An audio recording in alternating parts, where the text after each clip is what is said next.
welcome once again to the program on India at 75, presenting a tribute to yet another great luminary, Gurudev Rabindranath Tagore, on the occasion of his 160th birth anniversary. The presentation will focus on Rabindranath Tagore and his Universalism in the context of Asia. Gurudev was more than just an Indian and more than just an ethnic Bengali. He left a deep imprint on Asia and became an icon of the Pan-Asian movement. Of particular significance to Malaysia-India heritage is that Tagore had visited Malaya twice, in 1924 and 1927. In his message to commemorate the centenary of Tagore in 1961, the first Malaysian Prime Minister Tunku Abdul Rahman Putra said, and I quote, "The greatness of Tagore is not confined to India. He belongs to Asia and the world."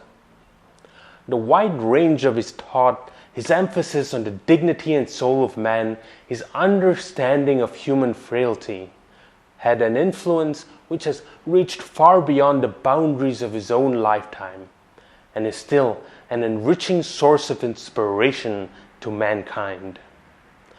Without much ado, may I invite Mr. Himanshu Bhatt, an esteemed member of the Malaysia-India Heritage Group, to present a befitting tribute to Gurudev Rabindranath Tagore. On the day when the lotus bloomed, alas, my mind was straying, and I knew it not. My basket was empty, and the flower remained unheeded. Only now and again a sadness fell upon me, and I started up from my dream and felt a sweet trace of a strange fragrance in the south wind. That vague sweetness made my heart ache with longing, and it seemed to me that it was the eager breath of the summer seeking for its completion. I knew not then that it was so near, that it was mine, and that this perfect sweetness had blossomed in the depth of my own heart.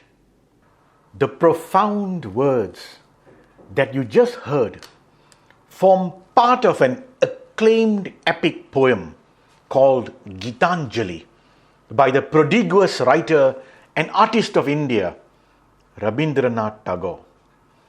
Namaste. I am Himanshu Bhatt, a journalist and theatre practitioner in Malaysia. I recently performed a monologue show that featured 2 short stories of Tagore acted out live on stage. Enacting the literature of Tagore is an electrifying experience. His words vibrate with lyricism and profound meaning, evoking emotions and the senses on various spheres of human life. Rabindranath Tagore was among the foremost world figures of the past century in the spheres of literature, humanitarianism, and intellectual thought. Born on May 7, 1861, Tagore was the first Nobel laureate from India and the whole of Asia when he won the Nobel Prize for Literature in 1913. A prolific composer, he has to his credit more than 3,000 songs, plays, short stories, poems, and even paintings. They include, of course, the epic verse Gitanjali. So influential was he that 2 of Tagore's songs were adopted as the national anthems. of India and Bangladesh. He was very much a universalist and a global proponent of Pan-Asianism and a common Asian vision challenging Western imperialism. I must launch out my boat.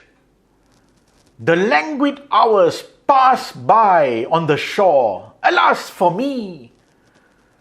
The spring has done its flowering and taken leave, and now with the burden of faded futile flowers I wait and linger. The waves have become clamorous, and upon the bank in the shady lane the yellow leaves flutter and fall. What emptiness do you gaze upon?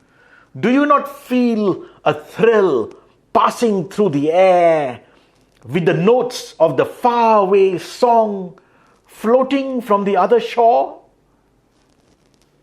Indeed, the dulcet sounds and imagery in Tagore's poems chime with deeply symbolic meanings. His works resonate with a variety of themes: love, existence, nationalism, spirituality, to name a few. Few people are aware that one of the significant legacies of Rabindranath Tagore was in his journeys across Asia. At a time when people across the continent were reeling from the clutches of Western colonialism, Tagore made a series of excursions to reawaken and fortify the slumbering sense of pride and identity among the cultures of the vast continent. In doing so, he created a civilizational bridge connecting various corners of Asia. He made various visits to Asian places, beginning with his first visit to Japan in 1916 and subsequent visits in 1924 and 1929. Tagore took months off from his home city of Calcutta to make significant journeys to Asian countries and cultures: China, Burma, Singapore, Java, Bali, Malaya, Thailand, Vietnam, Iran, Iraq, and Sri Lanka. In one letter, he wrote, "The natural desire to travel is something that we cannot understand. We are so strongly tied to our homes, and the very thought of moving out is so much inhibited by fear of the inauspicious and tears of parting that the world has slipped away from our purview. Our kinfolk make such a close circle that all who are beyond it appear unrelated. In desperate hope, I go and search for her in all the corners of my room. I find her not.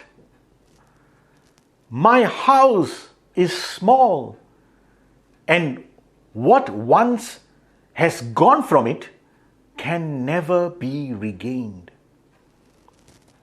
But infinite is thy mansion, my Lord, and seeking her, I have to come to thy door. I stand under the golden canopy of thine evening sky, and I lift my eager eyes to thy face. I have come to the brink of eternity, from which nothing can vanish. No hope, no happiness, no vision of a face seen through tears. Oh, dip my emptied life into that ocean, plunge it into the deepest fullness. Let me for once feel that lost, sweet touch in the allness of the universe.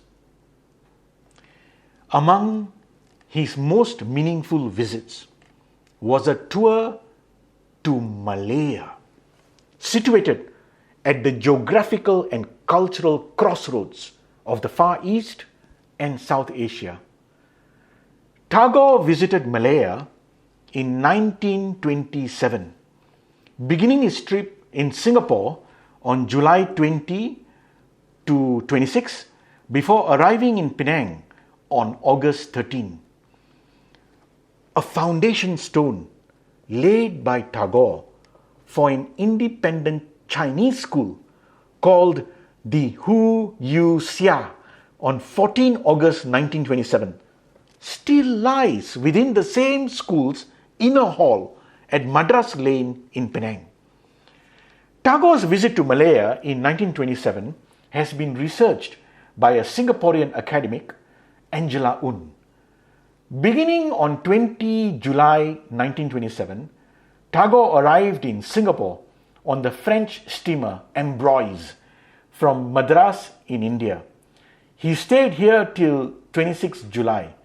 He then visited Malacca, Muar, Kuala Lumpur, Klang, Ipoh, Telok Anson, Kuala Kangsar, Taiping. He ended his journey in Penang, where he spent 4 days from August 13 to August 16. Wherever he went, he stirred pride in one's own national identity, fostering the idea of emancipation and self-esteem. Where the mind is without fear and the head is held high, where knowledge is free, where the world has not been broken up into fragments by narrow domestic walls, where words come out from the depth of truth, where tireless striving stretches its arms towards perfection, where the clear stream of reason has not lost its way into the dreary desert sand of dead habit, where the mind is led forward by thee into ever widening thought and action, into that heaven of freedom, my Father, let my country awake. Tagore was received with great respect and honor everywhere that he went. He gave talks and attended receptions in his honor. The Chinese community in Penang accorded him with great respect. Tagore was invited to lay the foundation stone for the Chinese charitable school Hu Yu Xia in Penang on 14th of August. The plaque in honor of the event still stands there till today. Besides giving a speech at the Hu Yu Xia school, he also spoke at Chung Ling High School in Penang. On his last day, he took a trip around Penang Island before leaving in the afternoon on the SS Kuala for Belawan Port in Medan, Sumatra. In May 2011, the High Commission of India in Malaysia held Tagore celebrations in Penang. Also present was Rabindranath Tagore's grandnephew, Dr. Saranindranath Tagore. They visited the plaque in the Hu Yu Xia school and also inaugurated a Tagore corner at Chung Ling High School. The legacy of Rabindranath Tagore shall continue to be cherished. The foresight of his vision, the ideals of his philosophy, and the stirring insight of his art and literature will give inspiration and meaning to all for generations to come. Thank you, Himanshuji, for the spirited presentation on Rabindranath Tagore. As we commemorate the birth anniversary of Tagore, let us remember that he was more than a man of letters. He was a humanist, philosopher, thinker, and reformer.